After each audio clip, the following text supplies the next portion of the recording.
ਹੁੱਲੜਬਾਜੀ ਜਦੋਂ ਹੁੰਦੀ ਆ, ਤਲਵਾਰਾਂ ਆਪਾਂ ਨੰਗੀਆਂ ਲੈ ਕੇ ਜਾਂਦੇ ਆ, ਇਹ ਕਨਸੈਪਟ ਕਿੱਥੋਂ ਆਇਆ? ਉਹ ਜੀ ਅਸੀਂ ਜੀ ਬੜੀ ਚੀਜ਼ ਹੁੰਦੇ ਹਾਂ ਜੀ, ਅਸੀਂ ਕਿਰਪਾਨਾਂ ਵੀ ਕੱਢ ਲਾਂਗੇ ਜੀ, ਡਾਂਗਾਂ ਵੀ ਕੱਢ ਲਾਂਗੇ ਜੀ, ਅਸੀਂ ਤਾਂ ਜੀ ਸਾਨੂੰ ਤਾਂ ਕੋਈ ਨਹੀਂ ਰੋਕ ਸਕਦਾ। ਮੈਂ ਇਹਨੂੰ ਕਹਿੰਦਾ ਫੁਕਰਾਪੰਤੀ, ਕਿ ਵੀ ਤੁਸੀਂ ਚਲੋ ਵੀ ਇਹ ਵੀ ਕਰਦੇ ਉਹ ਯਾਰ ਠੀਕ ਹੈ, ਇਹ ਚਲੋ ਅਗਰ ਯੰਗਸਟਰ ਦੇ ਵਿੱਚ ਅਗਰ ਕੋਈ ਆ ਗਿਆ ਚਲੋ ਕਿ ਵੀ ਜਿੱਦਾਂ ਹੁੰਦਾ ਹੈ, ਬਟ ਇਹ ਜਿਹੜਾ ਕਿ ਕਿਸੇ ਬੰਦੇ ਨੂੰ ਮਾਰ ਦੇਣਾ ਇਹਦਾ ਕਿ ਤਲਵਾਰ ਜਿਹੜੀ ਹੈ ਉਹ ਜੇ ਮਿਆਨ ਤੋਂ ਬਾਹਰ ਕੱਢੀ ਜਾਵੇ ਤੇ ਜਾਂ ਉਹਨੂੰ ਖੂਨ ਦੀ ਭੇਟਾ ਦਿਓ ਜਾਂ ਦੇਗ ਦੀ ਭੇਟਾ ਦਿਓ। ਦੋਨੋਂ ਚੀਜ਼ਾਂ ਦੇ ਇਲਾਵਾ ਤੁਹਾਨੂੰ ਤਲਵਾਰ ਕੱਢਣ ਦਾ ਕੋਈ ਮਤਲਬ ਨਹੀਂ ਹੈਗਾ। ਨੰਗੀਆਂ ਤਲਵਾਰਾਂ ਲੈ ਕੇ ਫਿਰਨ ਦਾ ਇਹ ਨਵਾਂ ਕੋਈ ਸਿਸਟਮ ਜਾਂ ਚੱਲ ਪਿਆ ਜਿੱਦਾਂ ਮੈਨੂੰ ਕੋਈ ਨਹੀਂ ਸਮਝ ਆਇਆ। ਗੁਰੂ ਸਾਹਿਬ ਨੇ ਕਦੀ ਸਿੱਖ ਨੂੰ ਲੜਾਕੂ ਨਹੀਂ ਬਣਾਇਆ ਸੀਗਾ ਤੇ ਨਾ ਹੀ ਉਹਨਾਂ ਦੀ ਇੱਛਾ ਸੀਗੀ ਕਿ ਤੁਸੀਂ ਨਿਰੇ ਲੜਾਕੂ ਹੀ ਬਣੋ। ਪਹਿਲੀ ਗੱਲ ਹੈਗੀ ਜਿਹਦਾ ਕਹਿੰਦੇ ਜੋ ਤੋਂ ਪ੍ਰੇਮ ਖੇਡਣ ਕਾ ਚਾਹੋ। ਪਹਿਲੀ ਗੱਲ ਹੈਗੀ ਅਸੀਂ ਸੰਤਪੁਣਾ ਸਾਡੇ ਵਿੱਚ ਅਸੀਂ ਪੀਰੀ ਪਹਿਲਾਂ ਆਪਾਂ ਕਾਇਮ ਕਰਨੀ ਹੈ। ਹੁਣ ਮੈਂ ਆਪਣੇ ਵੱਡੇ ਕਾਕੇ ਦਾ ਆਨੰਦ ਕਾਰਜ ਕਰਨਾ ਸੀਗਾ ਗੁਰਦੁਆਰਾ ਸਾਹਿਬ ਦਿੱਲੀ 'ਚ। ਮੈਂ ਉੱਥੇ ਗਿਆ, ਮੈਂ ਕਿਹਾ ਜੀ ਮੈਂ ਕਰਨਾ ਚਾਹੁੰਦਾ। ਕਹਿੰਦੇ ਨਹੀਂ ਤੁਸੀਂ ਨਹੀਂ ਕਰ ਸਕਦੇ। ਮੈਂ ਕਿਉਂ ਬਈ, ਮੈਂ ਤੇਰਾ ਪਾਠੀ ਮੇਰੇ ਤੋਂ ਚੰਗਾ ਪਾਠ ਕਰਦਾ। ਮੈਂ ਉੱਥੇ ਗਿਆ ਜਦੋਂ ਆਨੰਦ ਕਾਰਜ ਪੜ੍ਹਨ ਲਈ, ਮੈਂ ਗਿਆ ਕੋਟ ਪੈਂਟ 'ਚ। ਮੈਨੂੰ ਹੈਡ ਗ੍ਰੰਥੀ ਉਸੇ ਦਿਨ ਕਹਿੰਦਾ ਤੁਸੀਂ ਪੜ੍ਹਨਾ? ਮੈਂ ਕਿਹਾ ਹਾਂ। ਕਿ ਤੁਸੀਂ ਨਹੀਂ ਕਰ ਸਕਦੇ? ਮੈਂ ਕਿਉਂ? ਕਹਿੰਦਾ ਤੁਸੀਂ ਤਾਂ ਕੋਟ ਪੈਂਟ ਪਾਈ ਹੈ। ਮੈਂ ਕਿਹਾ ਆ ਬੱਲੇ ਤੁਹਾਡੇ। ਸੋ ਹੁਣ ਸਿੱਖ ਜਿਹੜੇ ਨੇ ਨਾ, ਹੁਣ ਕੋਟ ਪੈਂਟਾਂ ਦੇ ਉੱਤੇ ਤੇ ਕਿਹੋ ਜਿਹਾ ਲਿਬਾਸ ਹੋਊਗਾ, ਜਿਹੜੀ ਬਾਣੀ 'ਚ ਕੋਈ ਚੀਜ਼ ਹੀ ਨਹੀਂ ਇਹੋ ਜਿਹੀ ਚੀਜ਼। ਤੁਸੀਂ ਮਤਲਬ ਇੰਨਾ ਔਖਾ ਕਰ ਰਹੇ ਹੋ। ਫਿਰ ਮੈਂ ਉੱਥੇ ਥੋੜ੍ਹਾ ਜਿਹਾ ਔਖਾ ਹੋਇਆ। ਜੇ ਤੁਹਾਨੂੰ ਮਨਾ ਕੀਤਾ, ਤੁਸੀਂ ਕੋਟ ਪੈਂਟ ਪਾਇਆ ਸੀ, ਜਿਨ੍ਹਾਂ ਦੇ ਘਰ ਪਏ ਨੇ, ਹੁਣ ਕੀ ਦੇਖਦੇ ਨੇ ਜਾ ਕੇ ਕੋਟ ਪੈਂਟ ਪਾਏਗੀ ਨਹੀਂ ਪਾਈ?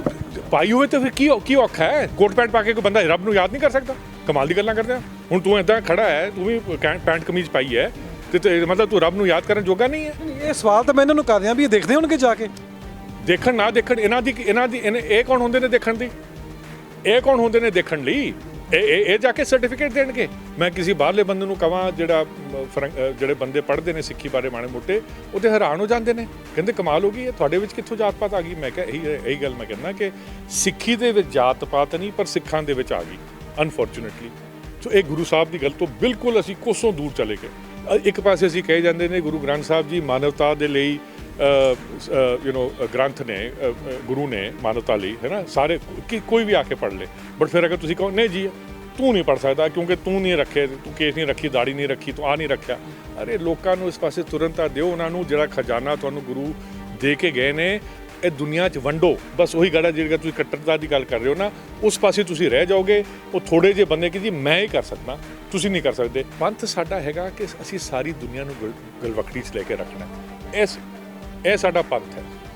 ਤੇ ਪੰਥ ਦੇ ਵਿੱਚ ਸਾਨੂੰ ਗੁਰੂ ਸਾਹਿਬ ਨੇ ਕੀ ਕਿਹਾ ਕਿ ਸਗਲੀ ਜੋਤ ਹਮਾਰੀ ਸਮਿਆ ਨਾਨਾ ਵਰਨ ਅਨੇਕਨ, ਕਹੋ ਨਾਨਕ ਤਖਤਰ ਯੋਗੀ ਪਾਰ ਬ੍ਰਹਮ ਵਿਵੇਕਨ, ਕਿ ਸਾਰਿਆਂ ਦੇ ਨਾਲ ਚੱਲਣਾ ਤੇ ਸਾਰਿਆਂ ਨੂੰ ਨਾਲ ਲੈ ਕੇ ਚੱਲਣਾ, ਇਹ ਨਾਨਕ ਦਾ ਪੰਥ ਹੈ। ਜੇ ਮੈਂ ਜੁਰਾਬ ਪਾ ਕੇ ਗੁਰਦੁਆਰਾ ਸਾਹਿਬ ਜਾਵਾਂ ਤੇ ਇਹ ਧਰਮ ਦੀ ਉਲੰਘਣਾ ਹੈ? ਬਈ ਬਾਣੀ ਤੇ ਇਹ ਵੀ ਕਹਿੰਦੀ ਹੈ ਕਿ ਸਾਡੇ ਤੇ ਕੋਈ ਤੀਰਥ ਦੀ ਤਾਂ ਕੋਈ ਕਨਸੈਪਟ ਹੈ ਨਹੀਂ, ਠੀਕ ਹੈ ਨਾ। ਤੇ ਸਾਡਾ ਤਾਂ ਇਹ ਨਹੀਂ ਹੈਗਾ ਕਿ ਵੀ ਤੁਸੀਂ ਆਪਣੇ ਆਪ ਨੂੰ ਪਿੰਡੇ ਨੂੰ ਤੁਸੀਂ ਕੋਈ ਤਕਲੀਫ ਹੀ ਦੇਣੀ ਹੈ ਤੇ ਤਾਂ ਹੀ ਤੁਹਾਨੂੰ ਰੱਬ ਪ੍ਰਾਪਤ ਹੁੰਦਾ। ਇਹ ਕਿੱਥੇ ਨਹੀਂ ਲਿਖਿਆ ਬਾਣੀ 'ਚ? ਤੁਸੀਂ ਤੇ ਸੌਖੇ ਬੈਠ ਕੇ ਵੀ ਤੁਸੀਂ ਰੱਬ ਨੂੰ ਯਾਦ ਕਰ ਸਕਦੇ ਹੋ। ਇਹ ਤੇ ਹੈ ਨਹੀਂ ਕਿ ਵੀ ਤੁਸੀਂ ਕੋਈ ਕਾਲੇ ਗੁਫੇ 'ਚ ਜਾ ਕੇ ਬਹਿਣਾ ਤੇ ਠੰਡੀਆਂ ਬਰਫਾਂ ਤੇ ਜਾ ਕੇ ਤੁਸੀਂ ਬਹਿਣਾ। ਇਹ ਤੇ ਕਿੱਥੇ ਨਹੀਂ ਲਿਖਿਆ।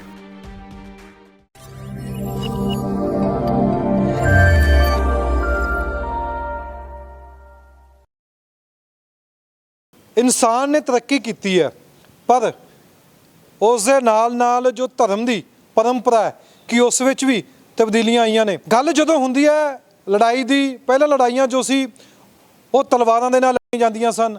ਅੱਜ ਲੜਾਈ ਜੋ ਹੈ, ਕਈ ਕਹਿ ਦਿੰਦੇ ਨੇ ਕਿ ਦਿਮਾਗ ਦੀ ਲੜਾਈ ਹੈ। ਅਸੀਂ ਕਿੱਥੇ ਜਾ ਕੇ ਪਾਰਟਿਸਿਪੇਟ ਕਰਨਾ ਤੇ ਆਪਣੀ ਕੌਮ ਨੂੰ ਅੱਗੇ ਲੈ ਕੇ ਜਾਣਾ। ਗੱਲ ਜਦੋਂ ਜ਼ਬਰ ਦੀ ਆਉਂਦੀ ਹੈ ਤਾਂ ਫਿਰ ਤੇਗ ਦੀ ਲੋੜ ਪੈਂਦੀ ਹੈ, ਪਰ ਤੇਗ ਦੀ ਲੋੜ ਪੈਂਦੀ ਕਿੱਥੇ ਹੈ, ਇਹ ਵੀ ਸਭ ਤੋਂ ਅਹਿਮ ਸਵਾਲ ਹੈ। ਗੁਰਪ੍ਰੀਤ ਸਿੰਘ ਸਾਡੇ ਨਾਲ ਨੇ, ਸਿੱਖ ਚਿੰਤਕ ਨੇ, ਤਾਂ ਚਰਚਾ ਕਰਾਂਗੇ। ਕੁਛ ਇਹਨਾਂ ਨਾਲ ਵੀ ਘਟਨਾਵਾਂ ਹੋਈਆਂ ਨੇ, ਇੱਕ ਪਾਉਂਟਾ ਸਾਹਿਬ ਵਿੱਚ ਵੀ ਘਟਨਾ ਹੋਈ ਸੀ, ਉਸ ਉੱਪਰ ਵੀ ਜ਼ਿਕਰ ਕਰਾਂਗੇ। ਖੁਦ ਦੱਸਣਗੇ ਉਹ ਘਟਨਾ ਹੈ ਕੀ। ਗੁਰਪ੍ਰੀਤ ਸਿੰਘ ਸਾਡੇ ਨਾਲ ਨੇ। ਸਰ ਬਹੁਤ ਬਹੁਤ ਸਵਾਗਤ ਹੈ ਪੰਜਾਬ ਨਿਊਜ਼ ਤੇ। ਧੰਨਵਾਦ ਜੀ। ਵਾਹਿਗੁਰੂ ਜੀ ਕਾ ਖਾਲਸਾ, ਵਾਹਿਗੁਰੂ ਜੀ ਕੀ ਫਤਿਹ ਜੀ। ਪਾਉਂਟਾ ਸਾਹਿਬ ਜੋ ਤੁਹਾਡੇ ਨਾਲ ਘਟਨਾ ਹੋਈ ਸੀ, ਪਹਿਲਾਂ ਉਸ ਦਾ ਜ਼ਿਕਰ ਕਰ ਦਿਓ।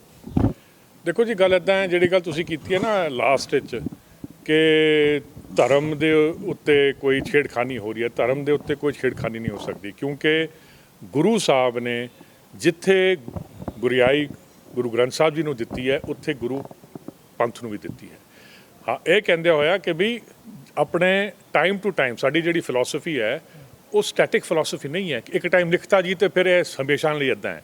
ਸੋ ਗੁਰੂ ਸਾਹਿਬ ਦੀ ਇੰਨੀ ਵੱਡੀ ਸੋਚ ਸੀਗੀ ਕਿ ਟਾਈਮ ਟੂ ਟਾਈਮ ਸਿੱਖਾਂ ਨੂੰ ਗੁਰੂ ਗ੍ਰੰਥ ਸਾਹਿਬ ਦੀ ਸੇਧ ਹੇਠ ਆਪਣੇ ਫੈਸਲੇ ਲੈਣੇ ਚਾਹੀਦੇ ਨੇ। ਜਿਹੜਾ ਵੀ ਉਸ ਟਾਈਮ ਦੀ ਤਬਦੀਲੀ, ਜਿੱਦਾਂ ਤੁਸੀਂ ਕਹਿੰਦੇ ਹੋ ਤਬਦੀਲੀ ਆ ਗਈ ਹੈ, ਕੀ ਕੁਝ ਹੋਣਾ ਚਾਹੀਦਾ ਹੈ। ਹੁਣ ਤੁਸੀਂ ਗੱਲ ਕੀਤੀ, ਜ਼ਿਕਰ ਕੀਤਾ ਪੌਂਟਾ ਸਾਹਿਬ ਦੀ ਘਟਨਾ ਦੀ। ਪੌਂਟਾ ਸਾਹਿਬ ਦੀ ਕੀ ਹੋਇਆ ਸੀਗਾ, ਮੇਰੇ ਬੱਚੇ ਪੜ੍ਹਦੇ ਸੀ ਦੇਹਰਾਦੂਨ, ਸੋ ਅਸੀਂ ਉੱਥੇ ਆਉਂਦੇ ਜਾਂਦੇ ਉੱਥੇ ਮੱਥਾ ਟੇਕਦੇ ਸੀਗੇ ਤੇ ਦਰਸ਼ਨ ਆਪਣੇ ਗੁਰਦੁਆਰਾ ਸਾਹਿਬ।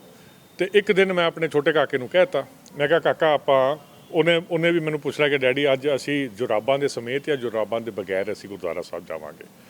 ਤੇ ਛੋਟਾ ਸੀਗਾ 10-12 ਸਾਲ ਦਾ। ਮੈਂ ਕਾਕਾ ਜੀ ਜੁਰਾਬਾਂ ਦੇ ਨਾਲ ਜਾਵਾਂਗੇ। ਉੱਥੇ ਮੈਂ ਜਾਣ ਲੱਗਿਆ, ਸੇਵਾਦਾਰ ਨੇ ਰੋਕਤਾ ਤੇ ਮੈਂ ਕਿਹਾ ਜੀ ਦੱਸੋ ਕਿਉਂ? ਕਹਿੰਦਾ ਨਹੀਂ ਜੀ ਤੁਸੀਂ ਜੁਰਾਬ ਦੇ ਨਾਲ ਨਹੀਂ ਜਾ ਸਕਦੇ। ਮੈਂ ਕਿਹਾ ਕਿਉਂ? ਵੀ ਜੁਰਾਬ ਜਾਣ ਨਾਲ ਕੀ ਔਖਾ ਹੈ? ਕਿਉਂਕਿ ਕਈ ਗੁਰਦੁਆਰੇ ਨੇ ਜਿਹੜੇ ਜਿੱਥੇ ਜੁਰਾਬ ਵੀ ਬੰਦਾ ਲੈ ਕੇ ਜਾ ਸਕਦਾ, ਬਟ ਚਲੋ। ਤੇ ਉੱਥੇ ਜਿਹੜਾ ਜਲ ਪ੍ਰਵਾਹ ਵੀ ਸੀਗਾ ਨਾ, ਉਹ ਜਿਹੜਾ ਚਰਨ, ਹੁਣ ਤਾਂ ਆਪਾਂ ਚਰਨ ਗੰਗਾ ਕਹਿਣਾ ਸ਼ੁਰੂ ਕਰਤਾ, ਜਿਹੜੀ ਵੀ ਨਵੀਂ ਟਰਮਨੋਲੋਜੀ ਆ ਗਈ ਹੈ, ਉੱਥੇ ਪ੍ਰਵਾਹ ਵੀ ਨਹੀਂ ਸੀਗਾ। ਸਗੋਂ ਉੱਥੇ ਨਾ ਕਈ ਬੰਦੇ ਆਏ ਹੋਣਗੇ ਜਿਨ੍ਹਾਂ ਦੇ ਪੈਰ ਪੂਰ ਗੰਦੇ ਹੋਣਗੇ, ਤੇ ਉਹਨਾਂ ਨੇ ਜਦੋਂ ਪੈਰ ਉੱਥੇ ਲਗਾਏ ਨੇ ਤੇ ਉੱਥੇ ਨਾ ਉਹ ਕਿਚੜ ਟਾਈਪ ਜਿਹਾ ਸੀਗਾ। ਤੇ ਮੈਂ ਕਿਹਾ ਸਗੋਂ ਮੈਂ ਅਗਰ ਇੱਥੇ ਮੈਂ ਆਪਣਾ ਨੰਗਾ ਪੈਰ ਰੱਖਾਂਗਾ, ਪੈਰ ਹੋਰ ਗੰਦਾ ਹੋਊਗਾ, ਤੂੰ ਦੇਖ ਲੈ। ਨਹੀਂ ਜੀ ਤੁਸੀਂ ਕਰਨਾ ਹੀ ਕਰਨਾ। ਸੋ ਮਤਲਬ ਆਪਣੀ ਮੱਤ ਨਹੀਂ ਇਸਤੇਮਾਲ ਕਰਨੀ, ਦੇਖਣਾ ਨਹੀਂ ਕਿ ਵੀ ਕੀ ਹੈਗਾ। ਤੇ ਕਹਿੰਦਾ ਜੀ ਤੁਸੀਂ ਜੀ ਜਾ ਕੇ ਕਮੇਟੀ ਵਾਲਿਆਂ ਨਾਲ ਗੱਲ ਕਰੋ। ਕਮੇਟੀ ਵਾਲਿਆਂ ਕੋਲ ਮੈਂ ਚਲਾ ਗਿਆ, ਉਹਦੇ 3 ਬਜ਼ੁਰਗ ਜਿਹੇ ਬੈਠੇ ਸੀਗੇ। ਇਹ ਕਾਫੀ ਪੁਰਾਣੀ ਗੱਲ ਹੈ, ਮੈਂ ਉਸ ਟਾਈਮ ਇੰਨਾ ਬਜ਼ੁਰਗ ਵੀ ਨਹੀਂ ਸੀਗਾ। ਤੇ ਉਹ ਮੈਂ ਕਿਹਾ ਜੀ ਤੁਸੀਂ ਇਹ ਕੀ ਕੀਤਾ ਹੋਇਆ, ਮੈਨੂੰ ਦੱਸੋ ਕਿ ਇਹਦਾ ਮਤਲਬ ਕੀ ਹੈ। ਤੇ ਮੈਂ ਕਿਹਾ ਕੱਲ੍ਹ ਨੂੰ ਤੁਸੀਂ ਮੈਨੂੰ ਕਹੋਗੇ ਜੀ ਬੈਲਟ ਲਾ ਦਿਓ ਜੀ, ਤੁਸੀਂ ਜਿਹੜਾ ਅਸੀਂ ਜਿਹੜਾ ਬਟੂਆ ਲੈ ਕੇ ਜਾਂਦੇ ਹਾਂ ਜੀ, ਵੀ ਚਮੜੇ ਦਾ, ਤੁਸੀਂ ਲਾ ਦਿਓ। ਮੈਂ ਕਿਹਾ ਇਹ ਕਿੱਥੋਂ ਦੀ ਮੈਂ ਕਿਹਾ ਸਿੱਖੀ ਹੈ। ਮੈਂ ਕਿਹਾ ਤੁਸੀਂ ਇੰਨੀ ਔਖੀ ਕਿਉਂ ਕਰ ਰਹੇ ਹੋ ਲੋਕਾਂ ਨੂੰ, ਤੁਸੀਂ ਜੋੜ। ਤੇ ਉਹ ਕਹਿੰਦੇ ਨੇ ਅੰਮ੍ਰਿਤਸਰ ਵਾਲਿਆਂ ਦਾ ਹੁਕਮ ਹੈ। ਉਹ ਮੈਂ ਕਿਹਾ ਅੰਮ੍ਰਿਤਸਰ ਵਾਲਿਆਂ ਨੇ ਤਾਂ ਆਪਣਾ ਹੁਕਮ ਜਾਰੀ ਕਰ ਦੇਣ, ਤੁਸੀਂ ਕਮੇਟੀ ਇੱਥੇ ਬੈਠੇ ਹੋ, ਤੁਸੀਂ ਆਪਣੇ ਆਪ ਨੂੰ ਤੁਸੀਂ ਆਪਣੀ ਮੱਤ ਸੋਚੋ ਕਿ ਵੀ ਤੁਸੀਂ ਕਰ ਕੀ ਰਹੇ ਹੋ। ਖੈਰ ਕਰਦੇ ਕਰਾਉਂਦੇ ਇੱਕ ਬੰਦੇ ਨੇ ਕਹਿਤਾ ਉੱਥੋਂ ਉਹਨਾਂ ਵਿੱਚੋਂ ਕਿ ਜੀ ਸਾਡੇ ਲਈ ਤੇ ਜਰਾਬ ਤੇ ਜੋੜਾ ਇੱਕ ਸਮਾਨ। ਤੇ ਮੇਰੇ ਤੋਂ ਮੂੰਹ ਤੋਂ ਮੈਂ ਕਿਹਾ ਬਜ਼ੁਰਗਿਓ ਤੁਸੀਂ ਗਏ ਸਠਿਆ। ਮੇਰਾ ਕਾਕਾ ਮੇਰੇ ਨਾਲ ਖੜਾ ਹੈ, ਇਹ ਮੈਨੂੰ ਸਵਾਲ ਕਰਦਾ ਹੈ ਅੱਜ ਕਿ ਡੈਡੀ ਮੈਨੂੰ ਦੱਸੋ ਕਿ ਜਰਾਬ ਮੈਂ ਕਿਉਂ ਨਹੀਂ ਪਾ ਕੇ ਜਾ ਸਕਦਾ, ਕਈ ਗੁਰਦੁਆਰਿਆਂ 'ਚ ਮੈਂ ਜਾਂਦਾ, ਇੱਥੇ ਕਿਉਂ ਨਹੀਂ? ਤੇ ਮੈਂ ਇਹਨੂੰ ਕਹਿ ਦਾਂਗਾ ਕਾਕਾ ਯਾਰ ਕਿ ਅਸੀਂ ਤਾਂ ਸਮਝਦੇ ਹਾਂ ਕਿ ਜਰਾਬ ਤੇ ਜੋੜਾ ਜਿਹੜਾ ਹੈ ਇੱਕ ਸਮਾਨ ਹੈ। ਤੇ ਮੈਂ ਕਿਹਾ ਮੈਨੂੰ ਵੀ ਕਹੇਗਾ ਬਾਪੂ ਤੂੰ ਵੀ ਗਿਆ ਸਠਿਆ, ਕਿਉਂਕਿ ਇਹ ਕੋਈ ਐਕਸਪਲੇਨੇਸ਼ਨ ਤਾਂ ਨਹੀਂ ਨਾ। ਸੋ ਮੈਂ ਕਿਹਾ ਦੇਖੋ ਕੌਮ ਨੂੰ ਇਕੱਠੇ ਬੈਠ ਕੇ ਕਈ ਜਿਹੜੀਆਂ ਚੀਜ਼ਾਂ ਨੇ, ਜਿਹੜੀਆਂ ਕਿ ਛੋਟੀ ਕੰਟਰੋਵਰਸ਼ੀਅਲ ਚੀਜ਼ਾਂ ਨੇ, ਉਹਦਾ ਫੈਸਲਾ ਲੈਣਾ ਚਾਹੀਦਾ ਹੈ।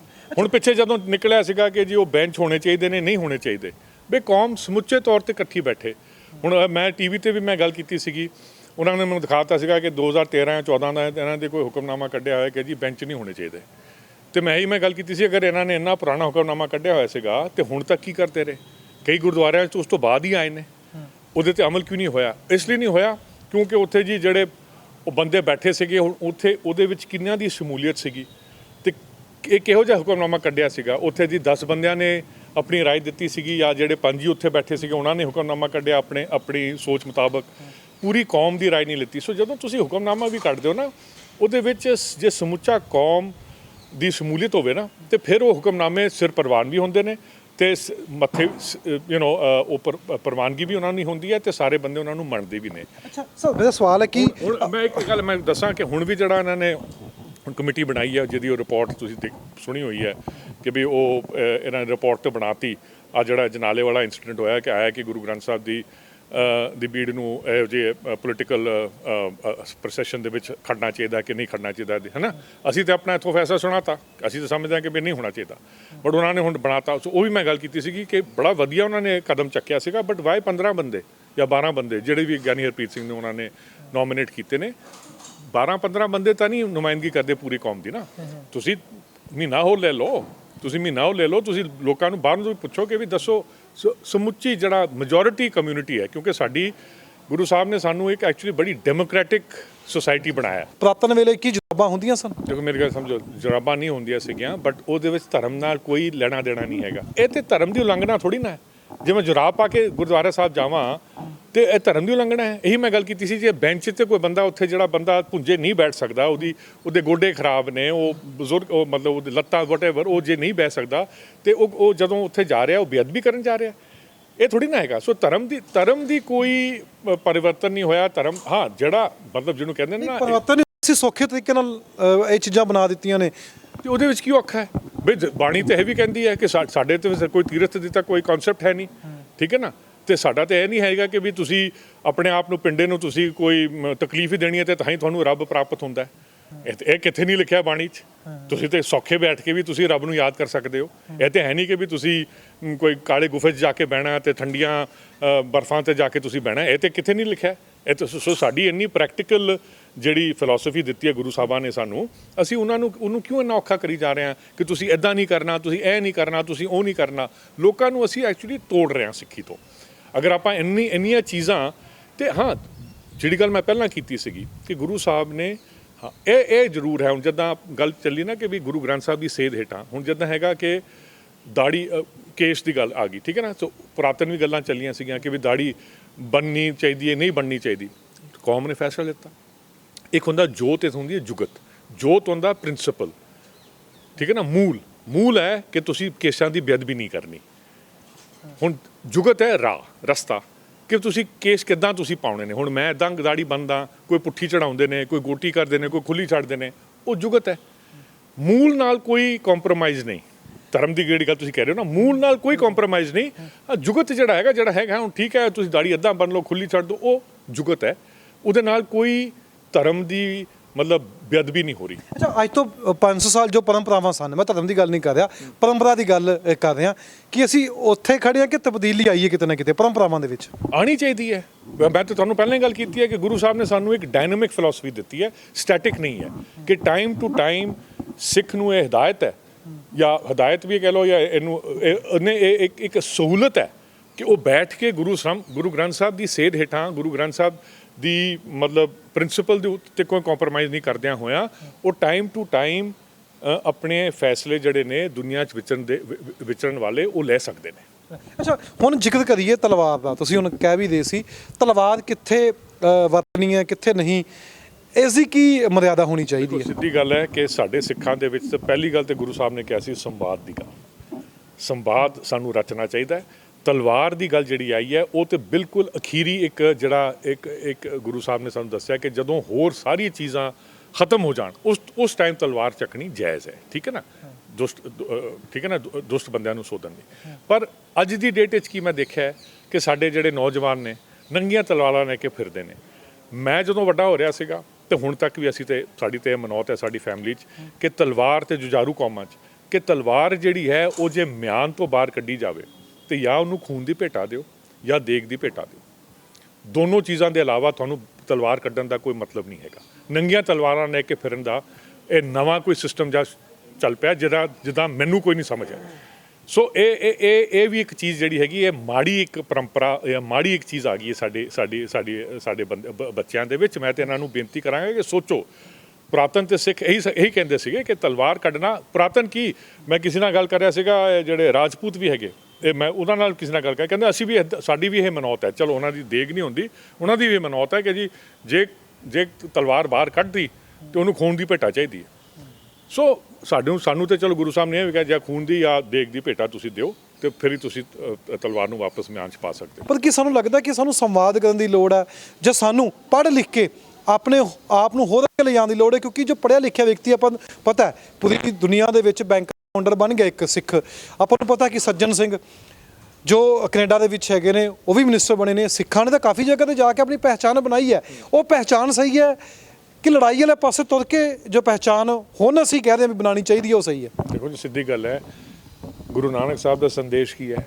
ਜੋ ਤੋ ਪ੍ਰੇਮ ਖੇਡਣ ਕਾ ਚਾਓ। ਉਹਨਾਂ ਨੇ ਪ੍ਰੇਮ ਦੀ ਗੱਲ ਕੀਤੀ ਹੈ। ਸੋ ਸਿੱਖ ਜਿਹੜਾ ਹੈਗਾ ਉਹ ਸੰਤ ਸਿਪਾਹੀ ਹੈ, ਉਹ ਪਹਿਲਾਂ ਸੰਤ ਹੈ। ਜੇ ਆਪਾਂ ਸੰਤ ਨਾ ਰਹੀਏ ਤੇ ਨਿਰੇ ਸਿਪਾਹੀ ਵੱਲ ਹੀ ਤੁਰ ਪਈਏ ਤੇ ਜਿਹੜੀ ਕਿਰਪਾਨ ਵੀ ਸਾਨੂੰ ਗੁਰੂ ਸਾਹਿਬ ਨੇ ਬਖਸ਼ਿਸ਼ ਦਿੱਤੀ ਹੈ ਨਾ, ਉਹ ਵੀ ਫਿਰ ਤਲਵਾਰ ਬਣ ਜਾਂਦੀ ਹੈ। ਉਹ ਇੱਕ ਅਗਰੈਸਿਵ ਰੋਲ ਇਖਤਿਆਰ ਕਰ ਲੈਂਦੀ ਹੈ, ਨਾ ਕਿ ਜਦੋਂ ਜਿਹੜਾ ਮਕਸਦ ਸੀਗਾ ਕਿ ਇੱਕ ਜਿਹੜਾ ਆਪਣੇ ਆਪ ਦੀ ਰੱਖਿਆ ਕਰਨ ਨੂੰ ਗੁਰੂ ਸਾਹਿਬ ਨੇ ਸਾਨੂੰ ਇਹ ਚੀਜ਼ ਬਖਸ਼ਿਸ਼ ਦਿੱਤੀ ਸੀਗੀ, ਠੀਕ ਹੈ ਨਾ। ਸੋ ਇਹ ਜਿਹੜੀਆਂ ਸਾਡੀ ਚੀਜ਼ਾਂ ਨੇ ਨਾ, ਅਸੀਂ ਇਹਨਾਂ ਚੀਜ਼ਾਂ ਨੂੰ ਭੁੱਲ ਗਏ ਹਾਂ। ਹੁਣ ਸਿਰਫ ਨਿਰਾ ਹੀ ਉਹ ਲੜਾਈ ਦਾ। ਹੁਣ ਕੋਈ ਮੈਂ ਕਿੱਥੇ ਬੈਠਾ ਸੀਗਾ ਤੇ ਉਹ ਬੰਦੇ ਗੱਲ ਕਰਦੇ ਸੀਗੇ ਕਿ ਜੀ ਜਦੋਂ ਤੁਸੀਂ ਅੱਖਾਂ ਬੰਦ ਕਰੋ ਤੇ ਇੱਕ ਕੌਮ ਬਾਰੇ ਸੋਚੋ ਤੇ ਤੁਹਾਡੇ ਮਨ 'ਚ ਕੀ ਗੱਲ ਆਉਂਦੀ ਹੈ? ਤੁਹਾਡੇ ਮਨ 'ਚ ਜਦੋਂ ਕਹਿੰਦੇ ਜੀ ਅਸੀਂ ਬੁੱਧਿਸਟ ਬਾਰੇ ਸੋਚਦੇ ਹਾਂ ਤਾਂ ਸਾਨੂੰ ਆਉਂਦਾ ਕਿ ਜੀ ਬੰਦੇ ਬੜੇ ਸ਼ਾਂਤਮਈ ਨੇ, ਹੈ। ਤੇ ਸਿੱਖਾਂ ਬਾਰੇ ਅਸੀਂ ਜਦੋਂ ਮਨ ਆਪਣੇ ਸੋਚੀਏ ਤੇ ਸਾਨੂੰ ਇਹ ਆਉਂਦਾ ਕਿ ਲੜਾਕੂ ਬੰਦੇ ਨੇ। ਗੁਰੂ ਸਾਹਿਬ ਨੇ ਕਦੀ ਸਿੱਖ ਨੂੰ ਲੜਾਕੂ ਨਹੀਂ ਬਣਾਇਆ ਸੀਗਾ ਤੇ ਨਾ ਹੀ ਉਹਨਾਂ ਦੀ ਇੱਛਾ ਸੀਗੀ ਕਿ ਤੁਸੀਂ ਨਿਰੇ ਲੜਾਕੂ ਹੀ ਬਣੋ। ਠੀਕ ਹੈ ਨਾ, ਅਸੀਂ ਆਪਣੀ ਰੱਖਿਆ ਕਰਨ ਲਈ ਠੀਕ ਹੈ ਸਾਨੂੰ ਹਥਿਆਰ ਜ਼ਰੂਰ ਦਿੱਤੇ ਸੀਗੇ ਕਿ ਵੀ ਧਰਮ ਨੂੰ ਹੁਣ ਬਚਾਉਣ ਲਈ ਚਲੋ ਤੁਹਾਨੂੰ ਹਥਿਆਰ ਵੀ ਚਾਹੀਦੇ ਨੇ।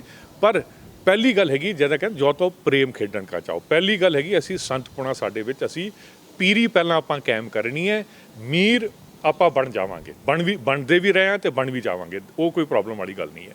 ਬਟ ਹੁਣ ਜਿਹੜਾ ਪੂਰਾ ਜਿਹੜਾ ਕਨਸੈਪਟ ਹੈ ਉਹ ਜ਼ਿਆਦਾ ਇਸ ਪਾਸੇ ਤੁਰ ਪਿਆ ਕਿ ਜੀ ਅਸੀਂ ਪਹਿਲਾਂ ਜੀ ਅਸੀਂ ਤਲਵਾਰਾਂ ਕੱਢ ਲਈਏ, ਅਸੀਂ ਲੜਾਕੂ ਬਣ ਜਾਈਏ, ਬਾਅਦ 'ਚ ਦੇਖੀ ਜੋ ਇਹ ਕਦੀ ਨਹੀਂ। ਇਹ ਸਿੱਖੀ ਦਾ ਮੇਰੇ ਖਿਆਲ ਇਹ ਗੱਲ ਹੀ ਗੁਰੂ ਸਾਹਿਬ ਦੀ ਸੋਚ ਹੀ ਨਹੀਂ ਸਕੇ, ਕਿਉਂਕਿ ਸੰਵਾਦ ਦੀ ਜਿਹੜੀ ਗੱਲ ਹੈਗੀ, ਵਿਚਾਰਾਂ ਦੀ ਜਿਹੜੀ ਗੱਲ ਹੈਗੀ, ਉਹ ਗੁਰੂ ਸਾਹਿਬਾਂ ਨੇ ਸਾਰਿਆਂ ਨਾਲ ਵਿਚਾਰ ਹੀ ਸਾਂਝੇ ਕੀਤੇ ਸੀਗੇ ਤੇ ਤਾਂ ਹੀ ਲੋਕੀ ਉਹਨਾਂ ਵੱਲ ਤੁਰੇ ਸੀਗੇ। ਆਪਾਂ ਨੂੰ ਪਤਾ ਕਿ ਆਨੰਦਪੁਰ ਸਾਹਿਬ ਹੋਲਾ ਮੁਹੱਲਾ ਸੀ, ਇੱਕ ਨੌਜਵਾਨ ਦੀ ਮੌਤ ਵੀ ਹੋ ਜਾਂਦੀ ਹੈ, ਨਿਹੰਗ ਸਿੰਘ ਦੀ ਮਾਰ ਦਿੱਤਾ ਜਾਂਦਾ ਹੈ। ਹੁੱਲੜਬਾਜ਼ੀ ਜਦੋਂ ਹੁੰਦੀ ਹੈ, ਤਲਵਾਰਾਂ ਆਪਾਂ ਨੰਗੀਆਂ ਲੈ ਕੇ ਜਾਂਦੇ ਆ, ਇਹ ਕਨਸੈਪਟ ਕਿੱਥੋਂ ਆਇਆ ਕਿ ਆਪਾਂ ਦੇਖਦੇ ਹਾਂ ਟਰੈਕਟਰ ਦੇ ਦੇਸਾਂ ਵੀ ਲਗਾ ਕੇ ਜਾਦੇ ਨੇ, ਆਪਣੀ ਜਾਨ ਦਾ ਜੋਖਮ ਵੀ ਲੈਦੇ ਨੇ, ਉੱਪਰ ਉੱਚੀ ਉੱਚੀ ਗਾਣੇ ਵੀ ਵਜਾਦੇ ਨੇ। ਇਹ ਕਿ ਸਾਨੂੰ ਉਹਨਾਂ ਦੇ ਮਾਂ-ਬਾਪ ਉਹਨਾਂ ਨੂੰ ਰੋਕਦੇ ਨਹੀਂ ਹੋ ਕਿ ਕਨਸੈਪਟ ਕਿੱਥੋਂ ਚੀਜ਼ਾਂ ਆ ਗਈਆਂ ਨੇ? ਮੈਂ ਤੁਹਾਨੂੰ ਕਹਿ ਰਿਹਾ ਨਾ ਕਿ ਇਹ ਸਾਰੀ ਚੀਜ਼ਾਂ ਜਿਹੜੀਆਂ ਨੇ ਨਾ ਇਹ ਇੱਕ ਬਹੁਤ ਸਾਡੇ ਜਿਹੜਾ ਸਾਡਾ ਮੂਲ ਸੀਗਾ ਨਾ, ਸਾਡੇ ਤੋਂ ਅਸੀਂ ਬਹੁਤ ਪਰਾਂ ਹਟ ਗਏ ਹਾਂ। ਠੀਕ ਹੈ ਨਾ, ਇਹ ਹੋ ਗਿਆ ਜੀ ਉਹ ਜੀ ਅਸੀਂ ਜੀ ਬੜੀ ਚੀਜ਼ ਹੁੰਦੇ ਹਾਂ ਜੀ, ਅਸੀਂ ਕਿਰਪਾਨਾਂ ਵੀ ਕੱਢ ਲਾਂਗੇ ਜੀ, ਡਾਂਗਾਂ ਵੀ ਕੱਢ ਲਾਂਗੇ ਜੀ, ਅਸੀਂ ਤਾਂ ਜੀ ਸਾਨੂੰ ਤਾਂ ਕੋਈ ਨਹੀਂ ਰੋਕ ਸਕਦਾ।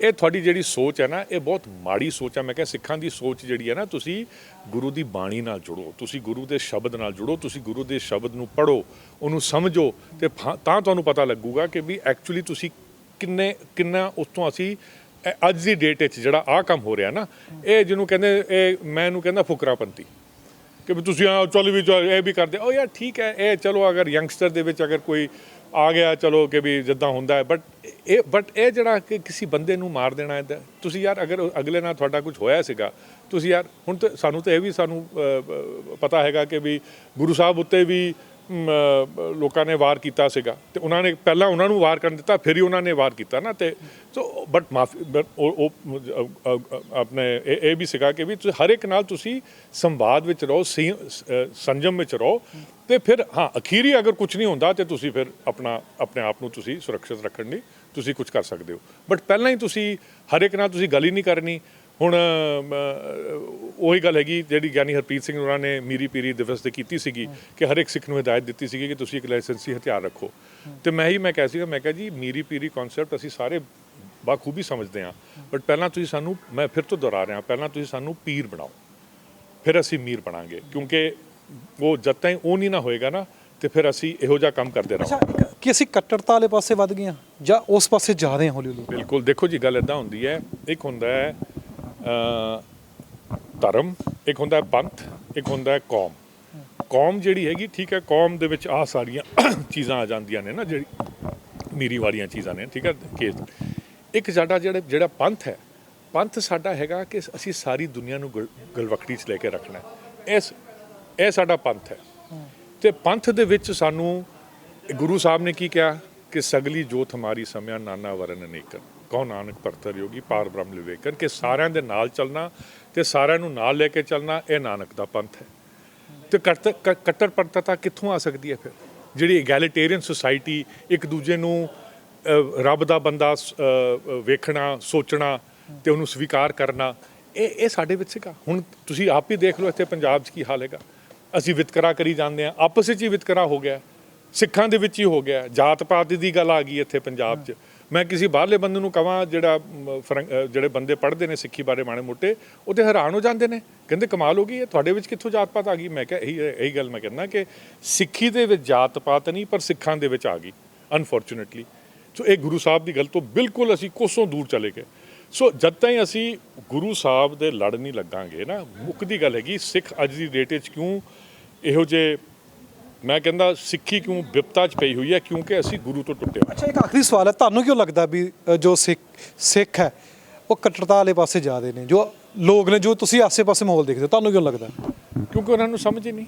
ਮੈਂ ਤਾਂ ਕਹਿੰਦਾ ਸਿੱਧੀ ਗੱਲ ਹੈ, ਜੇ ਅਗਰ ਉਹਨੂੰ ਸਮਝ ਹੋਵੇ, ਹੋਏਗਾ ਮੈਂ ਤੁਹਾਨੂੰ ਜਿਹੜੀ ਗੱਲ ਕੀਤੀ ਹੈ, ਤੇ ਉਹਨਾਂ ਸਮਝ ਹੋਵੇ ਕਿ ਗੁਰੂ ਸਾਹਿਬ ਨੇ ਕੀ ਸੰਦੇਸ਼ ਦਿੱਤਾ ਹੈ ਤੇ ਮਾਨਵਤਾ ਲਈ ਕੀ ਕਿਹਾ ਹੈ। ਇੱਕ ਪਾਸੇ ਅਸੀਂ ਕਹੇ ਜਾਂਦੇ ਨੇ ਗੁਰੂ ਗ੍ਰੰਥ ਸਾਹਿਬ ਜੀ ਮਾਨਵਤਾ ਦੇ ਲਈ ਗ੍ਰੰਥ ਨੇ, ਗੁਰੂ ਨੇ ਮਾਨਵਤਾ ਲਈ, ਹੈ ਨਾ, ਸਾਰੇ ਕੋਈ ਵੀ ਆ ਕੇ ਪੜ੍ਹ ਲੇ। ਬਟ ਫਿਰ ਅਗਰ ਤੁਸੀਂ ਕਹੋ ਨਹੀਂ ਜੀ ਤੂੰ ਨਹੀਂ ਪੜ੍ਹ ਸਕਦਾ ਕਿਉਂਕਿ ਤੂੰ ਨਹੀਂ ਰੱਖੇ, ਤੂੰ ਕੇਸ ਨਹੀਂ ਰੱਖੀ, ਦਾੜੀ ਨਹੀਂ ਰੱਖੀ, ਤੂੰ ਆ ਨਹੀਂ ਰੱਖਿਆ। ਅਰੇ ਲੋਕਾਂ ਨੂੰ ਇਸ ਪਾਸੇ ਤੁਰੰਤ ਦਿਓ, ਉਹਨਾਂ ਨੂੰ ਜਿਹੜਾ ਖਜ਼ਾਨਾ ਤੁਹਾਨੂੰ ਗੁਰੂ ਦੇ ਕੇ ਗਏ ਨੇ ਇਹ ਦੁਨੀਆ 'ਚ ਵੰਡੋ। ਇਹਨੂੰ ਸੰਕੋਚ ਕੇ ਰੱਖੋਗੇ ਤੇ ਤੁਸੀਂ ਬਸ ਉਹੀ ਗੱਲ ਹੈ ਜਿਹੜੀ ਤੁਸੀਂ ਕੱਟੜਤਾ ਦੀ ਗੱਲ ਕਰ ਰਹੇ ਹੋ ਨਾ, ਉਸ ਪਾਸੇ ਤੁਸੀਂ ਰਹਿ ਜਾਓਗੇ। ਉਹ ਥੋੜ੍ਹੇ ਜਿਹੇ ਬੰਦੇ ਕਿ ਜੀ ਮੈਂ ਹੀ ਕਰ ਸਕਦਾ, ਤੁਸੀਂ ਨਹੀਂ ਕਰ ਸਕਦੇ। ਹੁਣ ਮੈਂ ਆਪਣੇ ਵੱਡੇ ਕਾਕੇ ਦਾ ਆਨੰਦ ਕਾਰਜ ਕਰਨਾ ਸੀਗਾ ਗੁਰਦੁਆਰਾ ਸਾਹਿਬ ਦਿੱਲੀ 'ਚ, ਮੈਂ ਉੱਥੇ ਗਿਆ, ਮੈਂ ਕਿਹਾ ਜੀ ਮੈਂ ਕਰਨਾ ਚਾਹੁੰਦਾ, ਕਹਿੰਦੇ ਨਹੀਂ ਤੁਸੀਂ ਨਹੀਂ ਕਰ ਸਕਦੇ। ਮੈਂ ਕਿਉਂ ਬਈ, ਮੈਂ ਤੇਰਾ ਪਾਠੀ ਮੇਰੇ ਤੋਂ ਚੰਗਾ ਪਾਠ ਕਰਦਾ ਹੈ। ਇਵੈਂਚੁਅਲੀ ਫਿਰ ਮੈਂ ਕਹਿ ਜਦ ਜੋ ਵੀ ਹੈਗਾ ਚਲੋ ਰੱਬ ਦੀ ਮਿਹਰ ਨਾਲ ਮੈਨੂੰ ਉੱਥੇ ਉਹਨਾਂ ਨੇ ਆਨੰਦ ਕਾਰਜ ਕਰਨ ਦਿੱਤਾ। ਕਰਨ ਕਿਉਂ ਦੇ ਦੇ ਸੀ? ਹਾਂ ਕਿਉਂ ਨਹੀਂ ਕਰਨ ਦੇ? ਮੈਂ ਕਿਹਾ ਜੀ ਸਾਡਾ ਬੰਦਾ ਕਰੇਗਾ। ਕਿਉਂ ਕਰੇਗਾ? ਕਿਉਂਕਿ ਉਹਨਾਂ ਨੂੰ 4 ਪੈਸੇ ਮਿਲਦੇ ਨੇ। ਹੁਣ ਇਹੀ ਤਾਂ ਗੱਲ ਹੈਗੀ, ਜਿਹੜਾ ਬੰਦਾ ਪੈਸੇ ਕਰਕੇ ਧਰਮ ਨੂੰ ਇਸਤੇਮਾਲ ਕਰਦਾ ਹੈ, ਮੈਂ ਕਹਿੰਦਾ ਯਾਰ ਉਹ ਬਿਲਕੁਲ ਨਹੀਂ ਹੋਣਾ ਚਾਹੀਦਾ। ਤੁਹਾਡਾ ਇਹ ਜਿਹੜਾ ਧਾਰਮਿਕ ਕੰਮ ਹੈ ਨਾ, ਇਹ ਤੁਹਾਡੀ ਕਿਰਤ ਕਿੱਥੋਂ ਹੋਰ ਹੋਣੀ ਚਾਹੀਦੀ ਹੈ, ਇਹ ਤੁਹਾਡੇ ਨਾਮ ਜਪਣ ਵਾਲੇ ਪਾਸੋਂ ਕਿਰਤ ਹੋਣੀ ਚਾਹੀਦੀ ਹੈ ਕਿ ਜਦੋਂ ਤੁਸੀਂ ਕੋਈ ਵੀ ਸੇਵਾ ਕਰੋ, ਜਿੱਥੇ ਵੀ ਕਰੋ। ਤੇ ਮਾਈਂਡ ਯੂ ਇਹ ਕਹਿੰਦਿਆਂ ਹੋਇਆ ਮੈਂ ਇਹ ਵੀ ਗੱਲ ਕੀਤੀ, ਮੈਂ ਕਿਹਾ ਰਹਿਤ ਮਰਿਆਦਾ ਤੁਸੀਂ ਦੇਖਦੇ ਹੋ ਕਿ ਹਰ ਇੱਕ ਸਿੱਖ ਨੂੰ ਹਿਦਾਇਤ ਹੈ ਕਿ ਆਪਣਾ ਕਾਰਜ ਆਪ ਕਰੇ। ਉਹ ਮੈਂ ਕਿਹਾ ਉਹ ਕਿੱਥੇ ਗਿਆ?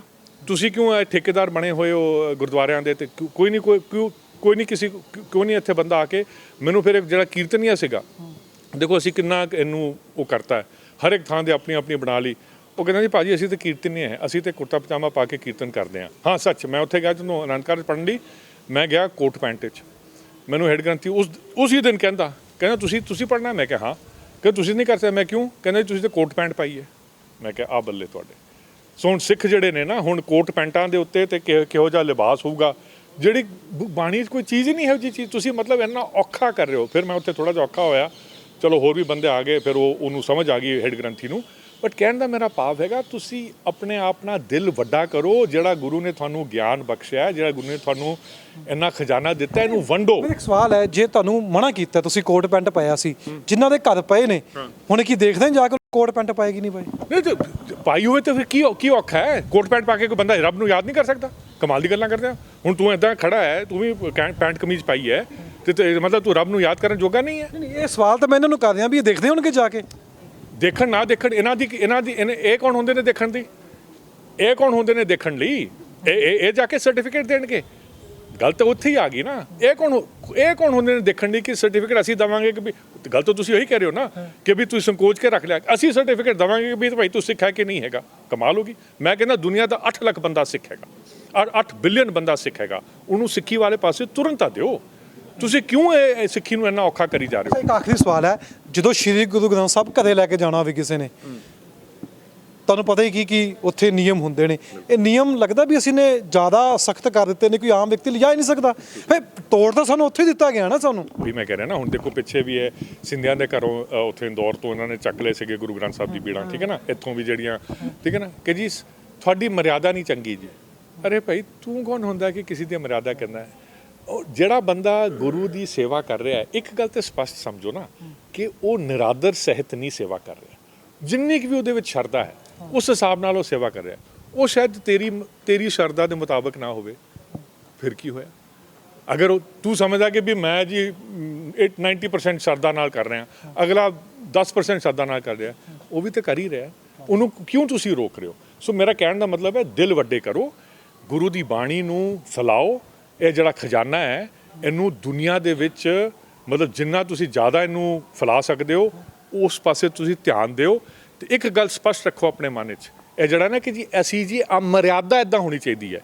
ਇਹ ਮਰਿਆਦਾ ਕਦੀ ਵੀ ਇੱਕ ਬੰਦਾ ਸਵੇਰੇ ਉੱਠ ਕੇ 4:30 ਵਜੇ ਨਿਤਨੇਮ ਕਰਦਾ ਹੈ, ਠੀਕ ਹੈ, ਅੰਮ੍ਰਿਤ ਵੇਲੇ, ਇੱਕ ਬੰਦਾ 8 ਵਜੇ ਉੱਠ ਕੇ ਕਰਦਾ ਹੈ, ਮਰਿਆਦਾ ਤੇ ਅੱਡ ਹੋ ਗਈ। ਹੁਣ ਤੂੰ ਕਹੇਗਾ ਜੀ ਆਹ ਬੰਦਾ ਗਲਤ ਹੈ। ਤੁਸੀਂ ਸਾਰੀ ਗੱਲਬਾਤ ਸੁਣੀਏ। ਸਾਡੇ ਨਾਲ ਮੌਜੂਦ ਸਨ ਗੁਰਪ੍ਰੀਤ ਸਿੰਘ, ਜਿਨ੍ਹਾਂ ਨੇ ਆਪਣੇ ਹਵਾਲੇ ਵੀ ਦਿੱਤੇ ਨੇ ਜੋ ਇਹਨਾਂ ਦੇ ਨਾਲ ਹੋਇਆ। ਇੱਕ ਸਵਾਲ ਕੀਤਾ ਸੀ ਕਿ ਇਹਨਾਂ ਨੂੰ ਕਿਉਂ ਲੱਗਦਾ ਵੀ ਅਸੀਂ ਕੱਟੜ ਹੁੰਦੇ ਜਾ ਰਹੇ ਹਾਂ, ਉਸ ਉੱਪਰ ਵੀ ਇਹਨਾਂ ਨੇ ਚਰਚਾ ਕੀਤੀ ਹੈ। ਪਰ ਕਿ ਸਿੱਖੀ ਕਨਸੈਪਟ ਜੋ ਹੈ ਪੂਰੀ ਦੁਨੀਆ ਦੇ ਵਿੱਚ ਮੌਜੂਦ ਹੈ, ਉਸ ਨੂੰ ਹੋਰ ਅੱਗੇ ਕਿਵੇਂ ਲੈ ਕੇ ਜਾਣਾ ਹੈ, ਇਸ ਉੱਪਰ ਵਿਚਾਰ ਚਰਚਾ ਕਿਵੇਂ ਹੋ ਸਕਦੀ ਹੈ।